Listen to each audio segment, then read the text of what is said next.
Hello बच्चों, you are very welcome to our YouTube channel. हम लोग अभी तक एक लेक्चर कर चुके हैं ऑन द क्वाड्रेटिक इक्वेशन, जिसमें हमने सीखा था कि how to build a quadratic equation from a real life situation.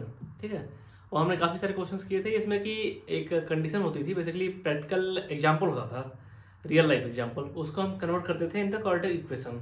ठीक है, तो हमने किसी भी प्रॉब्लम को क्वाड्रेटिक इक्वेशन में कन्वर्ट करना सीख लिया है। अब मुद्दा आता है कि अगर आपने क्वाड्रेटिक इक्वेशन में कन्वर्ट तो कर लिया, उसको सॉल्व कैसे करेंगे और सॉल्व करके जो प्रॉब्लम है उसका सोल्यूशन कैसे देंगे।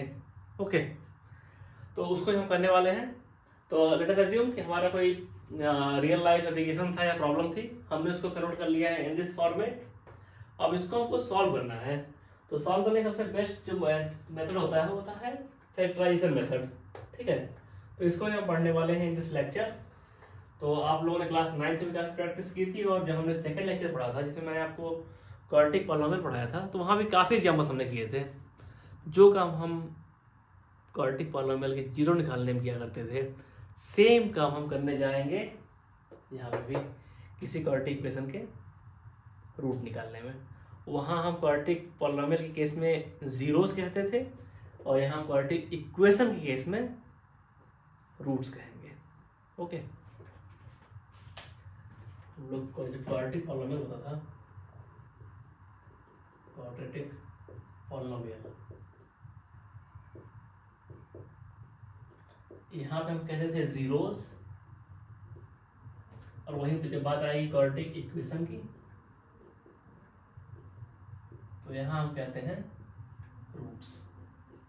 कुछ जगहों पर मैंने जिक्र भी किया था इस रूट्स वर्ड का। ओके, इसको नोट कर लीजिए जिससे कि आपको फ्यूचर में कंफ्यूजन ना हो। और मेथड एग्जैक्टली सेम रहने वाला है, जैसे वहाँ जीरोस के लिए करते थे वहाँ यहाँ हम रूट्स के लिए करेंगे। चलिए, तो हमारे पास एक एग्जाम्पल भी है, इसको हम सॉल्व कर लेते हैं। स्प्लिट करते हैं।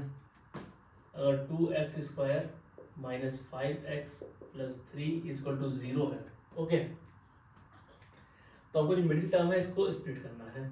तो स्प्लिट कैसे करते हैं, पहली बात ये समझिए। अगर 5 है तो इसको कई तरीके से ला सकते हैं हम। 7 minus 2, 6 minus 1, 2 plus 3, 1 plus 4। Choose कैसे करेंगे? कई सारे आपके ऑप्शंस हैं।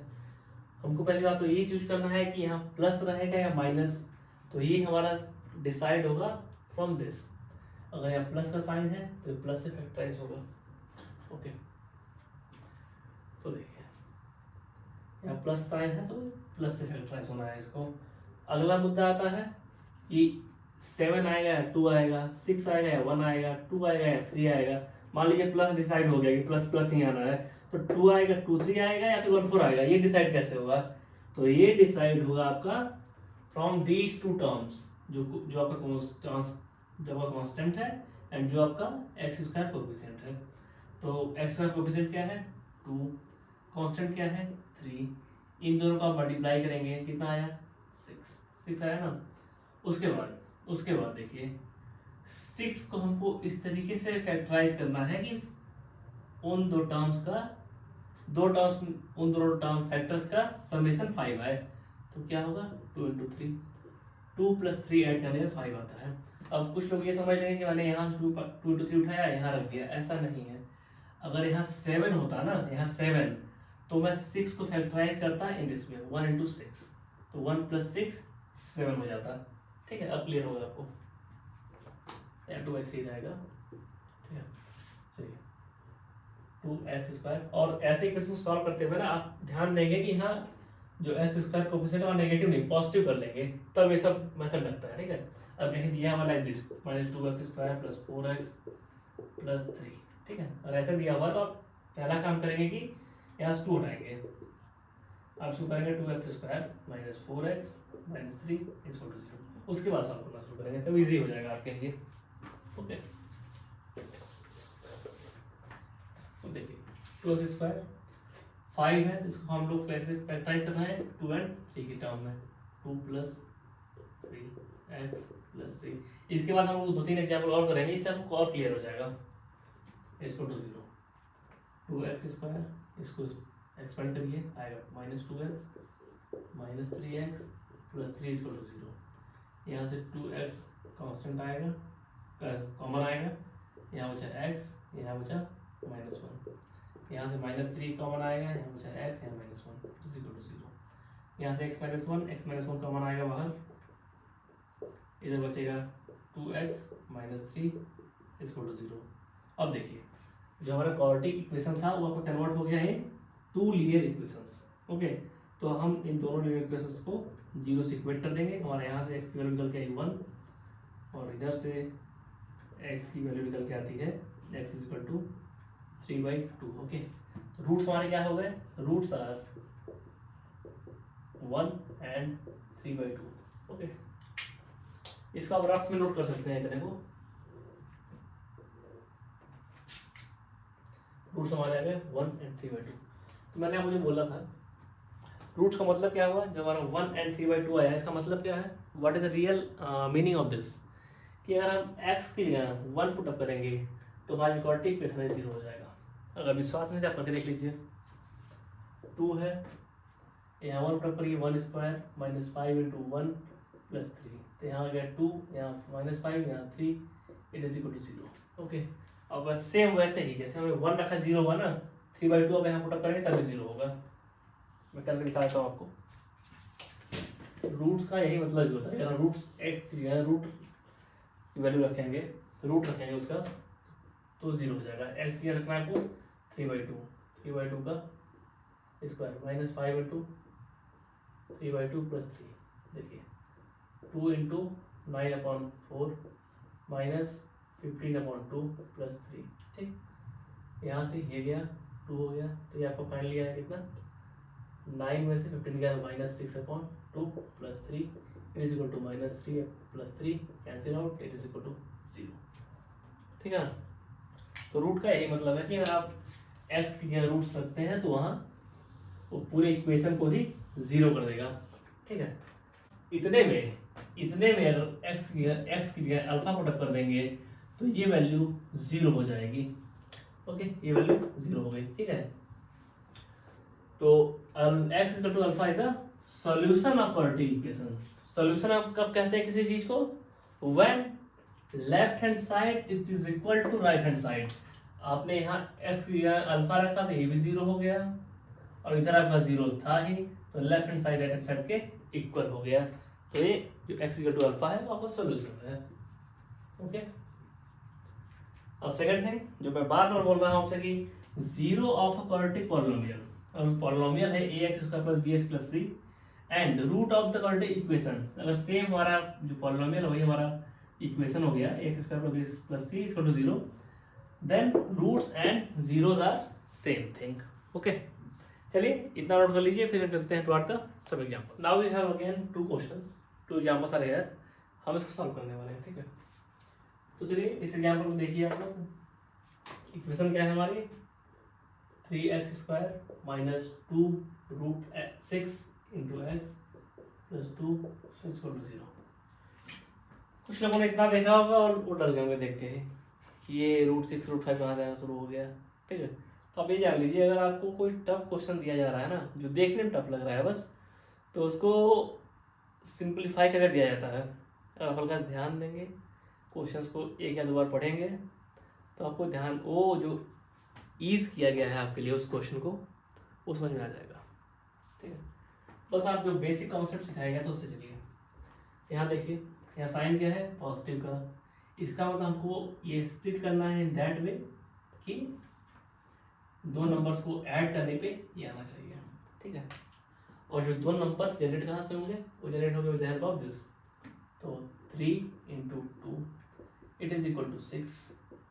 और हमको इसको इस तरीके से फैक्टराइज करना है, इस तरीके से इसको ब्रेक करना है कि 2 नंबर से ब्रेक करना है, और इस तरीके से ब्रेक करना है कि उन दोनों को ऐड करने पे √6 आना चाहिए। तो आपको यहाँ 6 दिख रहा है, देखिए 1 × 6 करेंगे तो नहीं होगा, 2 × 3 करेंगे तो नहीं होगा, तो इन सब से नहीं हो रहा है। तो आपको क्या, आपको चाहिए बेसिकली √6।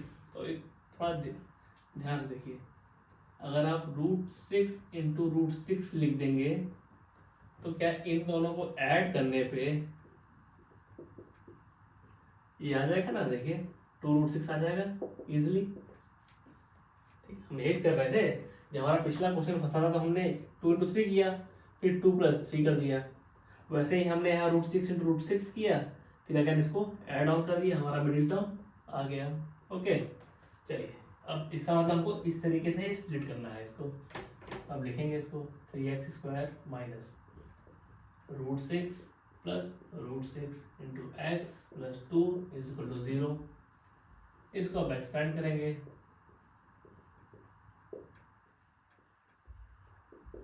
2 is equal to 0। इन दोनों में से कुछ कॉमन निकल के आ रहा है आपको, देखिए कुछ कॉमन तो निकलेगा यहाँ से।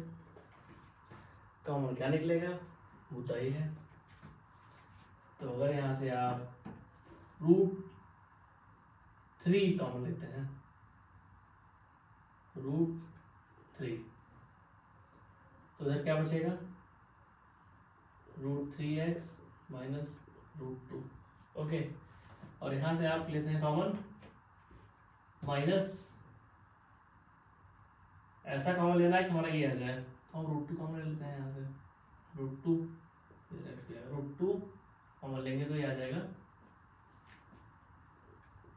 √3x minus √2 it is equal to 0। Okay, अब यहाँ दो टर्म होगा, एक टर्म ये होगा, एक टर्म ये हो गया। तो यहाँ ये टर्म देखिए कॉमन है, √3x माइनस √2, और इधर आपका √3 माइनस √2 आ जाएगा, इट इज इक्वल टू 0। ये हमने एक इक्वेशन लिया, √3x minus √2 it is equal to 0। तो x की वैल्यू हो जाएगी √2/√3। This is the answer. Okay, और अगर आप ये वाला लेंगे तो सेम आंसर आएगा, इसलिए हमारा एक ही रूट आया, दैट इज √2/√3। इसको कुछ लोग लिखना चाहें ऐसे लिख सकते हैं, इट इज इक्वल टू √2/3। ये भी आंसर ठीक है। ओके, तो इतना नोट कर लीजिए आप लोग, फिर चलते हैं हम लोग टुवर्ड द नेक्स्ट क्वेश्चन। देखिए, in this question what is said, find two numbers which sum is x and product is 182। तो एक तरीका है कि कुछ लोग एज्यूम कर लेंगे टू नंबर्स है तो x प्लस वाई एज्यूम करके 27 लिख देंगे, और x इंटू वाई करके 182। फिर यहाँ से वैल्यू निकालिए, इसमें पुट अप करिए। सब थोड़ा आपके लिए डिफिकल्ट है इस समय। ओके, तो इससे बेटर होगा कि आप एक नंबर एज्यूम कर लीजिए, कोई एक number. Let us assume one number is one of the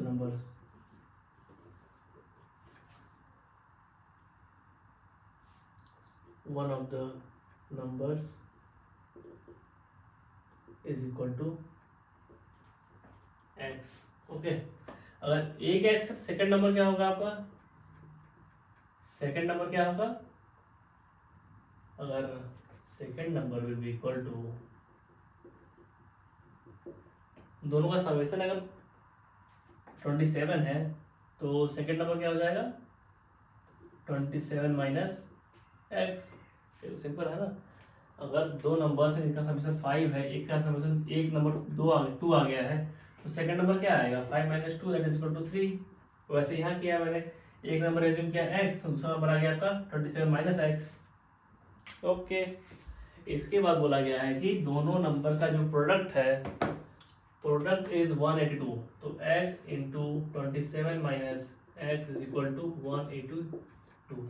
ठीक है, उसको सॉल्व कर लीजिए। यहाँ आ जाएगा 27x minus x square is equal to 182।